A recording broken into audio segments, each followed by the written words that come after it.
एक गुरु बहाना दहिरे में बचपन में नाम घोषणा करवा ले दीदी। बाकी उनका शादी हो गए तो ससुराल चल गेलन। ससुराल चल गेलन तो गांव में शिव चर्चा होइत रहे। बेचारी की मन न एको ठोक रहा थे दीदी। लगी थे कि कखनी हम शिव चर्चा में चल जाए। बाकी घर से शासन उतने मिली थी दीदी।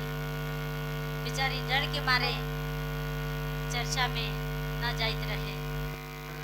बाकी वही पति जी से का कहले बानी दीदी हो।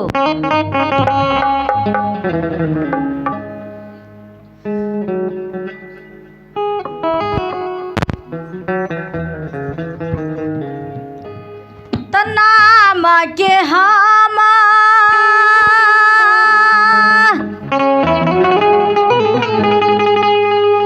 घोषणा नई हरे में होइले बा। अरे जाए द अरे जा चरे जाबल मुजी आशीबा गोरो बोला बोले बा। आगे जाए शिवा चारा चावल मुझे शिवा गोरो बोला बोले बा।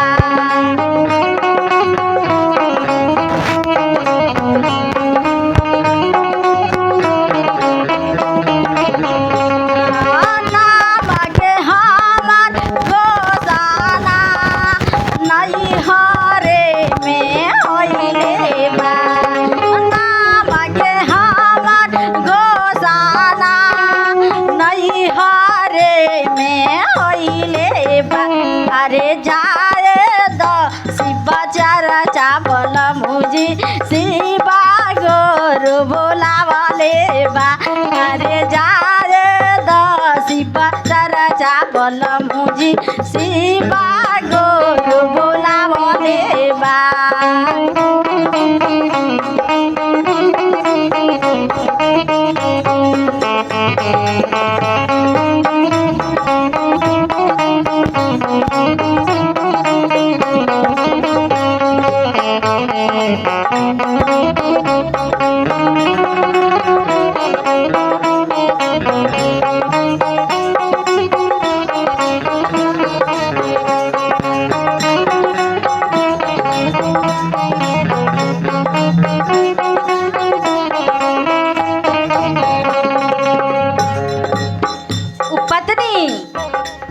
पति जी से का कही था दीदी। मजा दूर कराबा हूँ घराबा के काम हो। भक्ति ना करब साथे काले के जाएब हो।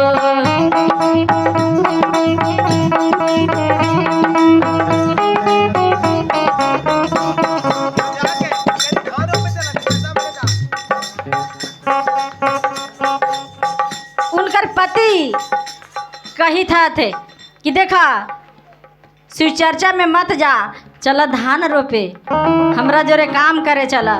बाकी वही पत्नी का कही था दीदी कि भक्ति ना करब साथे काले माजा दुर्गा रावा हम घरावा के काम हो।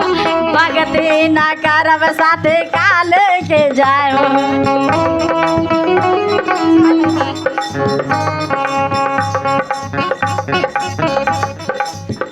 दुर्गा रावा हूँ घरावा के काम हो। भक्ति ना करब साथे काले के जाएब हो।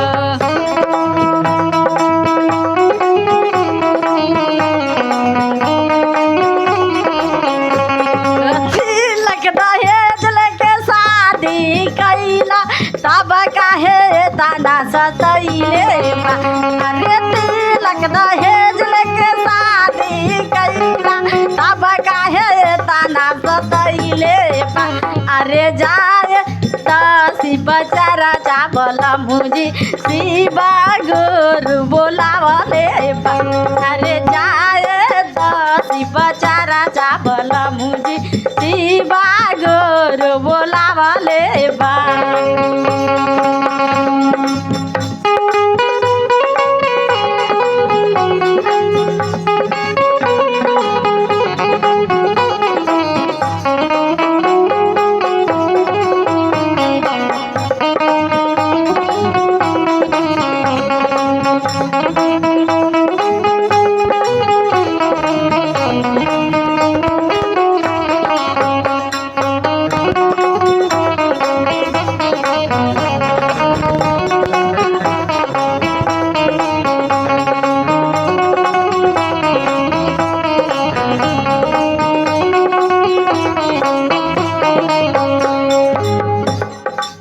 पत्नी पति जी के कही थत कि देखा पहले शासन चल हल, अब शासन न चल तो हम शिव चर्चा में जाही के रहबो, हम तो बात कहन न मानबो। ई पत्नी का कही थत अंग्रेज जैसा तो हर शासन न हम चर्चा में हम हो जाही के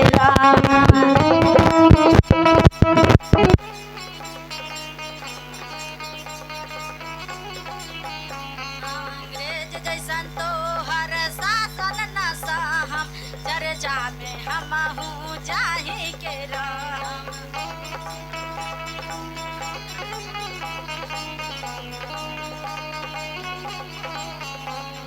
शिव के सकत से छू के परत के तो हरासन कइले बा। अरे शिव के सकत से छू के परत के तो हरासन कइले बा। अरे जाए तो शिव चर्चा बता मुझे शिवा गोर बोलावले बा। अरे जाए तो शिव चर्चा बता मुझे शिवा गोर बोलावले बा।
भगती न करम साथे का लेके जाए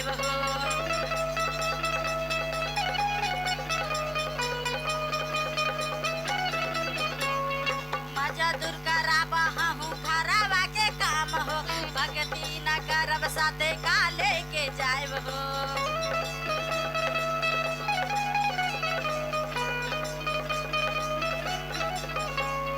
तिलक दहेज लेके शादी कैला तब काहे तना सतैले बा। अरे तिलक दहेज लेके शादी कैला तब काहे तना सतैले बा। अरे जाए तो शिव चर्चा बलम मुझे शिवा गुरु बोला बोले बा।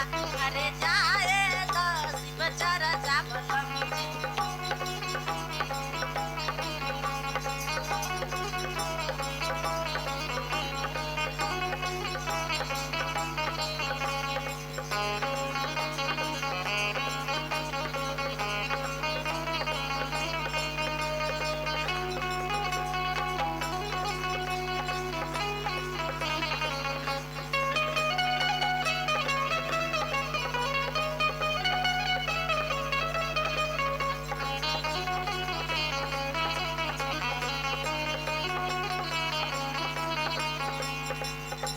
अंग्रेज जैसन तो हर शासन न सहम चर्चा में हम हूँ जाही के राम।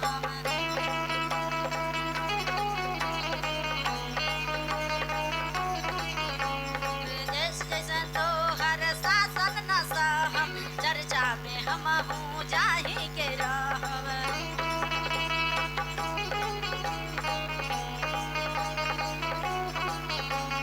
शिव के शक्ति से झुके पर तो ये तो हरासन कैले बा। अरे शिव के शक्ति से झुके पर तो ये तो हरासन कैले बा। अरे जाए तो शिव चर्चा बोल मुझे शिवा गुरु बोला बोले बा। अरे जाए तो शिव चर्चा बोल मुझे शिवा गुरु बोला बोले बा। अरे जाए तो शिव चर्चा बोल मुझे शिवा गुरु बोला बोले बा। अरे जाए तो शिव चर्चा बोल मुझे शिवा गुरु बोला बोले बा। अरे जाए तो शिव चर्चा बोल मुझे शिवा गुरु बोला बोले। प्रेम से बोला शंकर भगवान की, माता पार्वती की।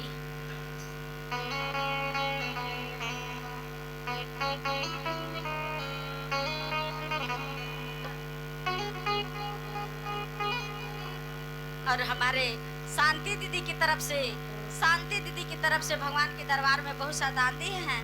भगवान इनका भला रखे और सब चीज से भरा रखे और दिन दोगुना रात चौगुना हो जाए। देखिए कितना दीदी की खुशी है। बाबू भाई है दोनों अपना भाई।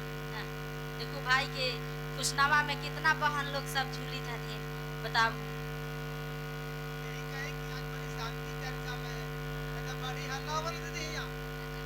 शांति दीदी हम खेला के बारी बार चर्चा में ना तो बाड़ी हल्ला वाला चर्चा में सही कहते हां बहुत अच्छा नाम। प्रेम से बोले शंकर भगवान की, माता पार्वती की, हर हर महादेव की, सच्चे दरबार की।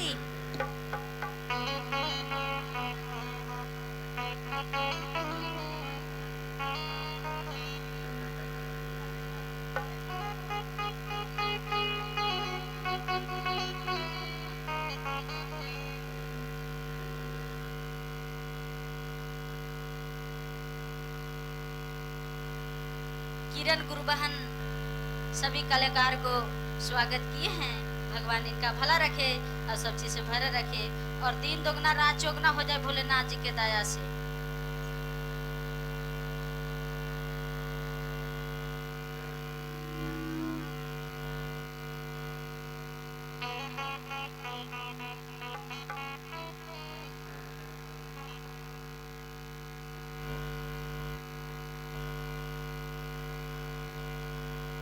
त काहे कैला त काहे कैला तनमा पर गुमनवाए बाल काहे कैला तनमा पर गुमनवाए बाल काहे कैला तनमा पर गुमनवाए बाल काहे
कहानिया कहियो न कैला सैया गुरु के बजानिया छोड़ के जाए पारी जहाँ नवाए बाल न छोड़ के जाए पारी जहाँ नवाए बाल त काहे कैला तनवा पर मनवाए बाल त काहे कैला तनवा पर मनवाए बाल काहे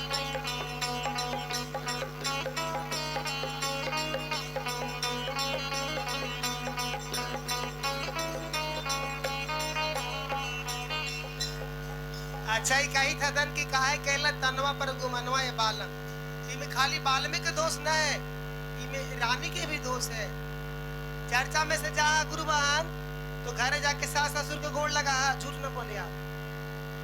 प्रसादी दे सास के, तब प्रसादी देवे के चाहिए और गोड़ लगे के चाहिए। हर बार सिखावाइयो और फिर सिखावती हो। तना नदी के मारा हूँ ओल्हनवा गे रनिया, ससुइया के मारा हूँ ओल्हनवा गे रनिया। अरे अभियो से सुधार ला लछनवा गे रनिया, अभियो से सुधार ला लछनवा गे रनिया। फिर से नहीं मिल तो मानुष तनवा गे रनिया, फिर से नहीं मिल तो मानुष तनवा गे रनिया। कहल गेले कि जैसन करवा वैसने पैबा, तू सेवा ना करवा तो तोरो न होतो और करवा तो तोरो होतो। लेकिन फिर से नहीं मिल तो मानुष तनवा गे रनिया। और चर्चा में आवा एगो सिखावती हो न तो घरे सिखाऊ न जबो नहीं, अभियो से सुधार ला लछनवा गे रनिया।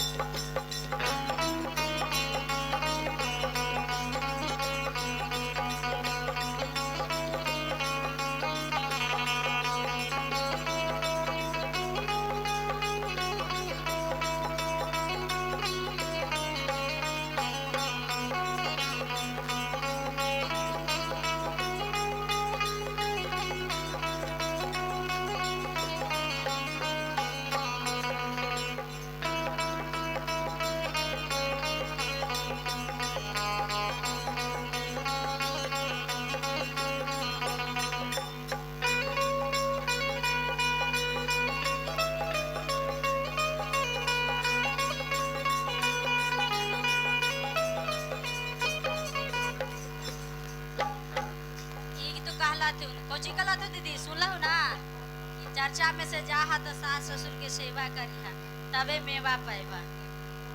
से न बोला तू दीदी, बाकी समझ लिहा एक हाथ ताली ना बजा है। सास उलाई के करता थी तब न पुतू करता है का, ठीक ना। देखा इनकर माई का कहा थी कि देख ले ससुराल में शासन ना, ससुराल में शासन ना, आ ससुराल में सास के भाषण ना, तो ससुराल को जी के तो यही से इनकर माई के सेवा हो जाती दीदी। तू ही बतावा कही थी कि जइहा चर्चा में से तब मैया के उम्र तेल लगई है प्रसाद दिया, इनकर मैया लातिये से मार देती प्रसाद मिल जाती। इनकर माई का कहती कि देख ले तोरा हम कुछो न देबो, तोरा से कुछ मतलब न हो, हमरा खैले पीले सवरत न है दीदी, पहले ओले सवरत न है। चर्चा में तो जेबे कर दाना दवाला त छुट्टी है महालाया तारी।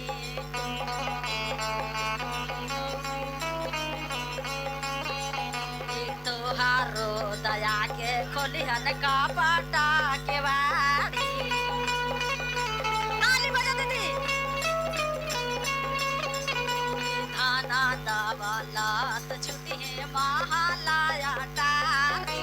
तोहारो दया के खोली का पाटा के बारी। धर्म राजा ली है सब बेअनवाए बाल, धर्म राजा ली है सब बेअनवाए बाल। त काहे कैला मैया पर तू मनवाए बाल।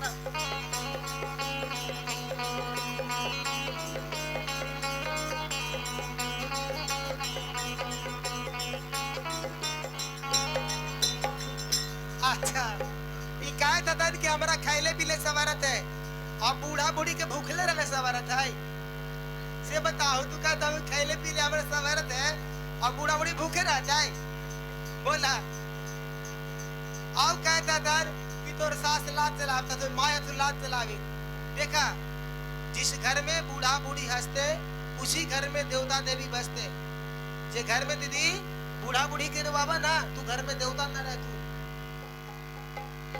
हाँ सही कहती हो तुम बात मानिया आपने दुखाऊं दाल भात तड़का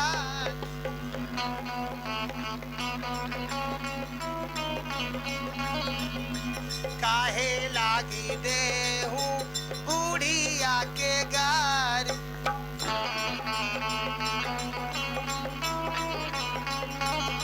आपने दुखाऊं दाल भात तरकारी काहे लागी दे हूँ बूढ़ावा के गारी पहना हूँ सोना के गहनवा गे रनिया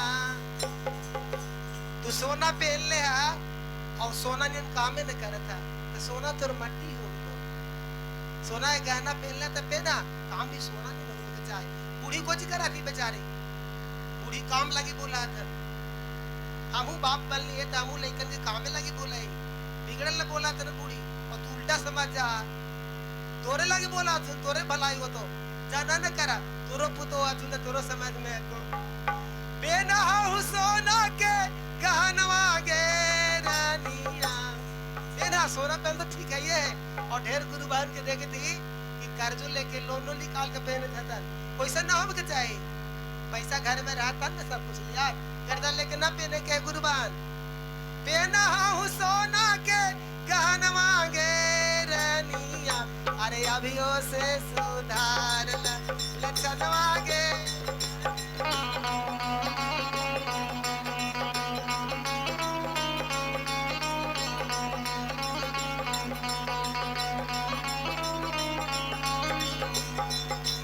एगो बात रामायण में पढ़ ली है कि सोना के चलते सीता माता के हरण हो गए सोना के चलते सीता के ले गल रवनवा गे रनिया अरे अभियो से सुधार लक्षणवा गे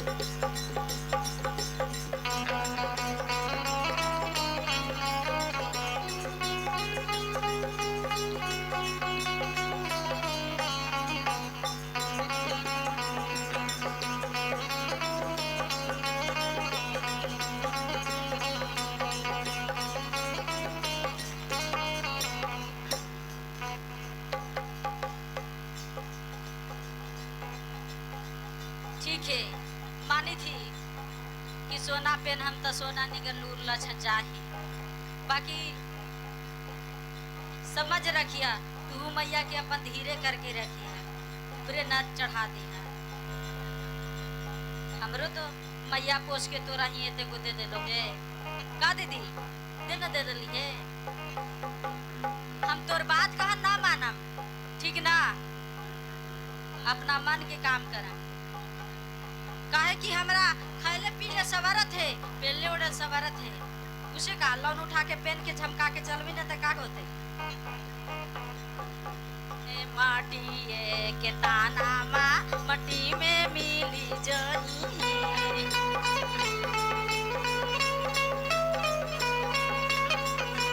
पिंजड़ा से सुगाना मा फरार होई जाई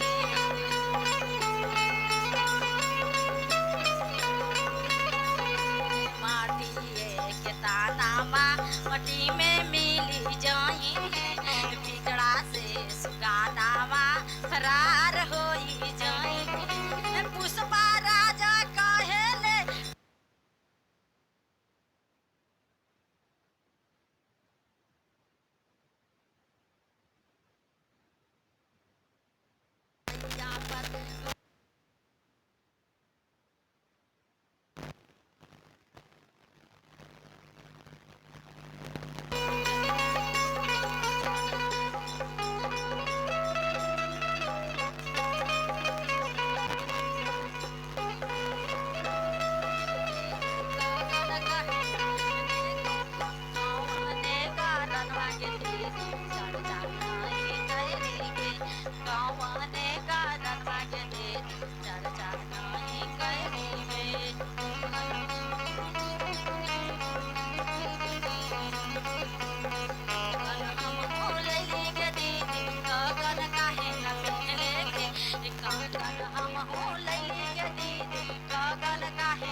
अच्छा ठीक है, हमर कहल ना माना, लेकिन भैया हरेंद्र और नीलम दीदी जे कहल तू से करवाऊं ना कि न करवाऊं।